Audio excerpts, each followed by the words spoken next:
Jay here, Stretford, Paddock, and this is it. This is the big one. Manchester United, quarter-final, the FA Cup against Fulham. So we've got the big guns out. Andy Tate joins me. Andy, it's the FA Cup, the magic of the Cup. Me and you are of a similar age, and I feel like sometimes the FA Cup gets dismissed by these youngsters.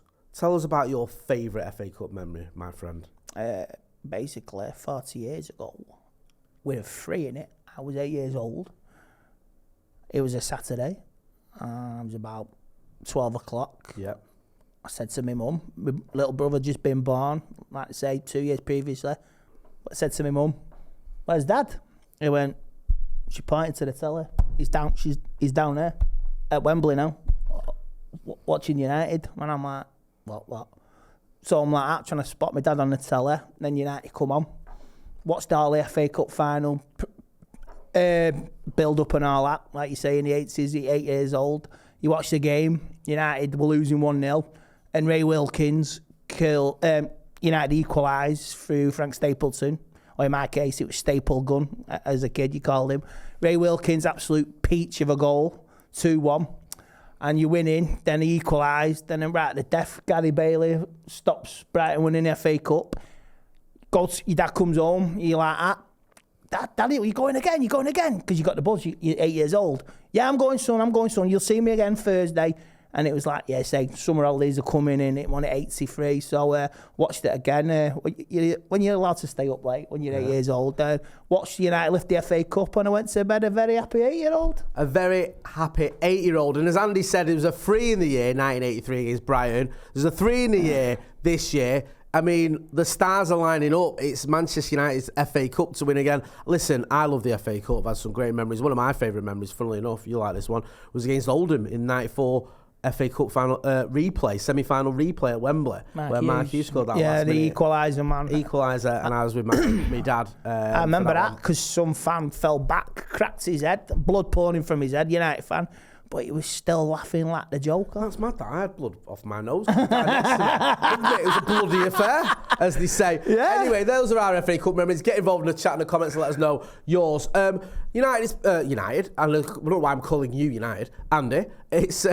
It's been a bit of a weird spell for Manchester United. We had, obviously, that debacle at Anfield. We've come back from it. We've had 2 positive results against Real Betis, looking good in the Europa. We've also got this, obviously, FA Cup game, a winnable game against Fulham. And one player who I've been impressed with this season, and also recently, I think he's put the Anfield game behind him and got on with being a very, very good defender, is Lisandro Martinez.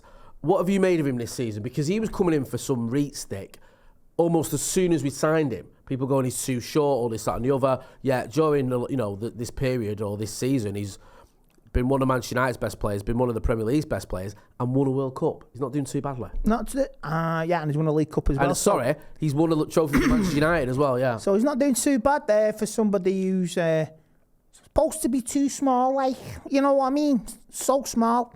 But yeah, he's a warrior. I'll give you that. That was a warrior. He's a warrior. He's like a Vidic type. You say bargain, absolute bargain.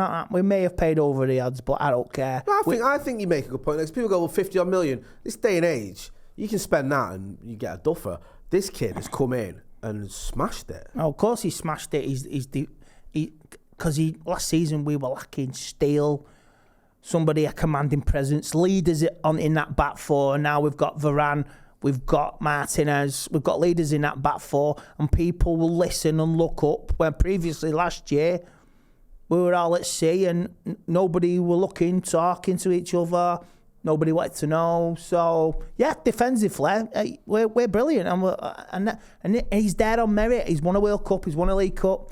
He scored a goal at Arsenal as well. And you have to remember, he took a boot in the face and he was patched up for that as well.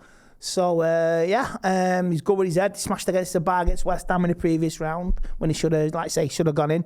But, yeah, absolute brilliant player. I love him. Yeah, he's definitely one of those players that gets the fans going, like you say.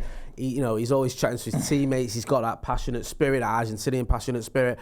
He has definitely rejuvenated the defence as well. You saw it earlier on in the season when those first 2 results aside, once we got going, he was an integral part of us getting clean sheets, of getting wins, and at the end where you see him celebrating and pounding his chest, it's great to see. And as I've said, some people might be going, well, look at what happened at Anfield and all that sort of stuff. Don't let that fool you. This kid is having a fantastic season, and Manchester United, we're lucky to have him, because I think if you took him out of this team, if we hadn't bought him, I think it'd be a very, very different season. Yeah, we won't be where we are. No, I completely agree with that one. We'll get into predicted 11s then with everything we've discussed. Andy, I'll start with you. Obviously, Erik ten Hag shuffled his pack a little bit for Real Betis. We know we've got no Casemiro for this one. He's suspended for the next 4 games, which is going to be a miss.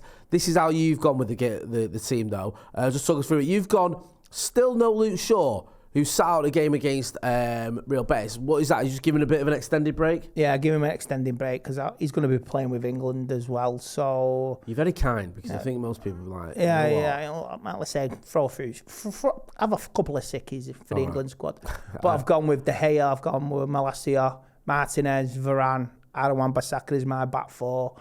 And I'd say Aaron Wan-Bissaka's been playing, like you say, do you feel now that he is first choice right back, or do you think it's still up in the air? Because we kind of had this discussion every week, and there was a time when Diallo was the first choice right back, time when Aaron Wan-Bissaka looked like he was on his way out. Then he comes back into the team. He's probably been more consistent than Diallo of late. Do you feel that it's still up for grabs, or do you feel he's leapfrogged him? At the moment, yes, because Diallo was in front and he was playing well, had a good World Cup. From the Liverpool game to the World Cup, he was playing brilliant, Diallo. Yeah. And he sort of got an injury, and it's sort of like, say, Wan-Bissaka was on the way out, because remember them 2 games against pre-season friendlies, he was absolutely atrocious.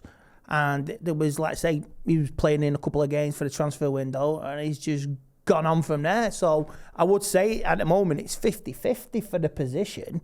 And what you need, this is what we need. You need healthy competition for places, and I'm all for it.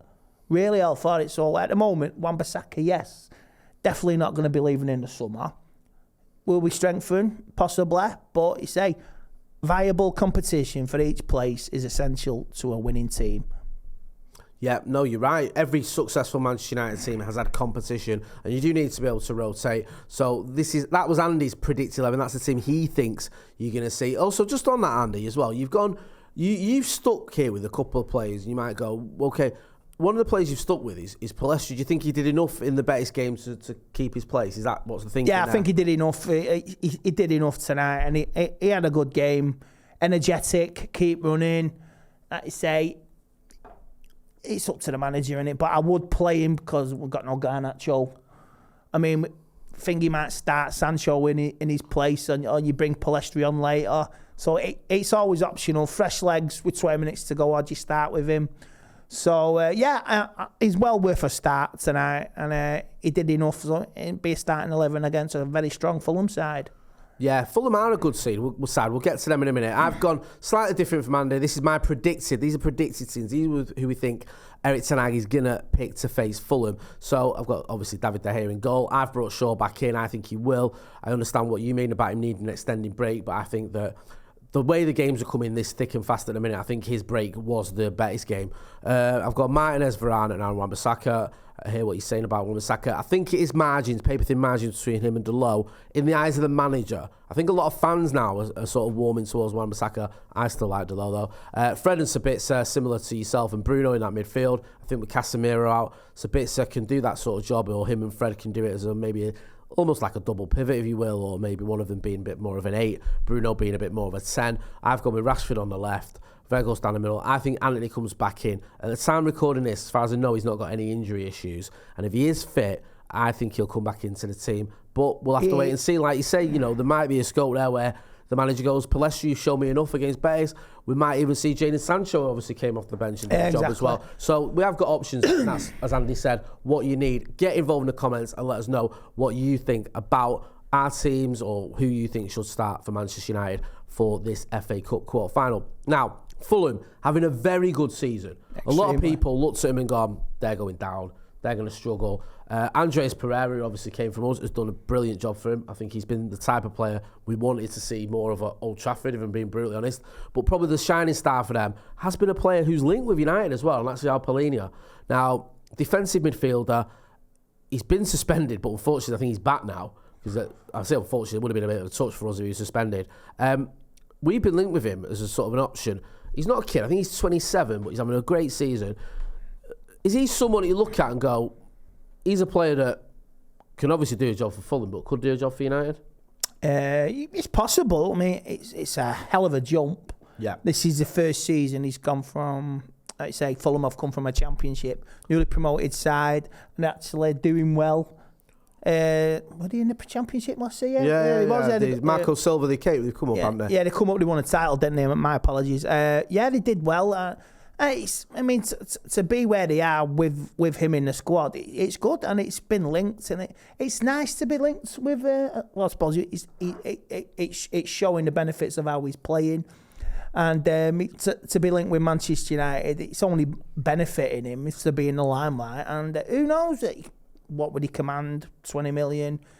Like you say, 30 million. You don't know what's going to happen with the scout system. Would he fit into Ten Hag's system? Possibly it could be like another option other than Casemiro. Casemiro's going to miss 8 games this season through suspension. Someone like Paulinho, would you feel comfortable if he came in if Casemiro was out? Why not? We haven't got him yet. Yeah, look at him. Yeah, if you can get a bargain here and there instead of paying over the odds. I mean, Casemiro, absolute snip. We've had some good ones off. Yeah. I remember like Van der Sar and Louis Saha. Yeah, I remember them. Yeah, they were good. Them. Chris Smalling. Yeah, Chris Smalling. Yeah, I would say he was good.